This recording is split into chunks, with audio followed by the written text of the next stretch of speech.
एक पल के लिए सोचिए, आज से ठीक 5 साल बाद साल 2030 में क्या होगा अगर हम मौत को हमेशा के लिए हरा दें?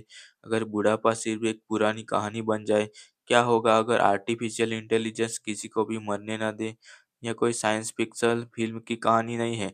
यह दावा किया है दुनिया के एक दिग्गज वैज्ञानिक ने, जिनके ट्रैक रिकॉर्ड ने कई बार भविष्य को सच साबित किया है। नमस्कार और स्वागत है आपका हमारी चैनल पर।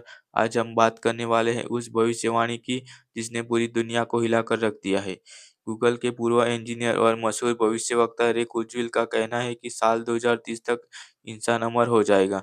यह सिर्फ एक दावा नहीं है बल्कि एक पूरी टेक्नोलॉजी का रोड मैप है। लेकिन यह होगा कैसे और क्या इसके पीछे कोई खतरनाक सच छिपा है? आइए गहराई से समझते हैं। कुर्जवेल के इस दावे के केंद्र में दो चीजें हैं, नैनो रोबोटिक्स और आर्टिफिशियल इंटेलिजेंस। नैनोबोट्स क्या है? ये हमारे बाल से भी लाखों गुना छोटे रोबोट्स हैं।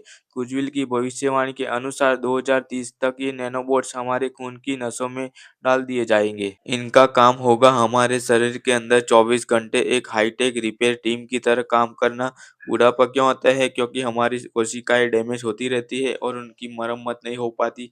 ये नैनोबोट्स लगातार पुरानी खराब कोशिकाओं को हटाएंगे और उन्हें नई स्वस्थ कोशिकाओं से बदल देंगे। यानी हम हमेशा जवान और स्वस्थ रहेंगे। जैसे ही कैंसर की एक कोशिका बनेगी, एआई से नियंत्रित नैनोबोट उसे तुरंत पहचान लेगा और नष्ट कर देगा। हार्ट ब्लॉकेज, अल्जाइमर या कोई भी बीमारी, ये नैनोबोट उसे शुरुआती स्टेज में ही खत्म कर देंगे।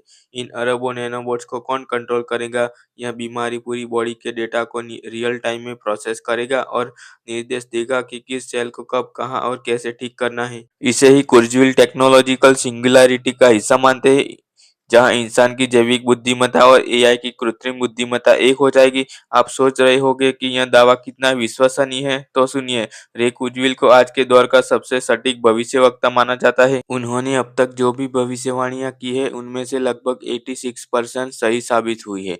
साल 1990 में उन्होंने भविष्यवाणी की थी कि 2000 तक एक कंप्यूटर शतरंज में विश्व चैंपियन को हरा देगा, जो गैरी कास्पारोव के साथ हुआ।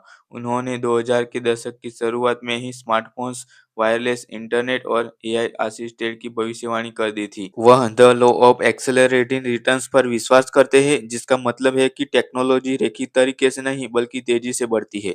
और इस गति को देखते हुए उन्हें लगता है कि 2030 का लक्ष्य बिल्कुल मुमकिन है। अगर हम अमर हो जाते हैं तो यह मानवता के लिए सबसे बड़ी उपलब्धि होगी, लेकिन साथ ही सबसे बड़ी चुनौती भी। आइए अमरता के अंधेरे पहलुओं को समझते हैं। जब कोई मरेगा ही नहीं तो धरती पर इंसानों का बोझ कितना बढ़ जाएगा।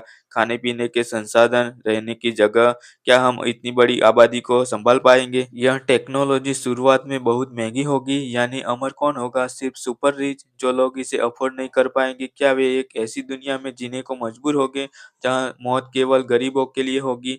जब जीवन अनंत हो जाएगा तो क्या हम अपनी मेहनत, अपने जुनून और अपने रिश्तों की कदर करना बंद कर देंगे? क्या जीवन उबाऊ नहीं हो जाएगा? अगर मुट्ठी भर लोग हमेशा के लिए सत्ता पर काबिज हो गए तो क्या यह लोकतंत्र और समाज के लिए खतरा नहीं होगा? रे कुर्जवेल के दावे हमें उम्मीद और डर दोनों देते हैं। यह किसी को मरने नहीं देगा। यह विचार जितना रोमांचक है, उससे सामाजिक परिणाम उतने ही जटिल। 2030 में अमरता हासिल करना एक बहुत बड़ा कदम होगा, लेकिन हमें यह सोचना होगा कि क्या पूरी मानव जाति इस बदलाव के लिए तैयार है? क्या हम एक ऐसी दुनिया चाहते हैं जहां जीवन का मूल्य केवल पैसे से तय हो? आप इस बारे में क्या सोचते हैं? क्या आप मानते हैं कि 2030 तक हम लोग अमर हो जाएंगे, या यह सिर्फ एक कोरी कल्पना है? हमें कमेंट्स में लिखकर ज़रूर बताएं। अगर आपको यह वीडियो पसंद आया है तो इसे लाइक करें और ऐसे ही रोमांचक विषयों पर वीडियो देखने के लिए चैनल को सब्सक्राइब करना न भूलें। मिलते हैं अगली वीडियो।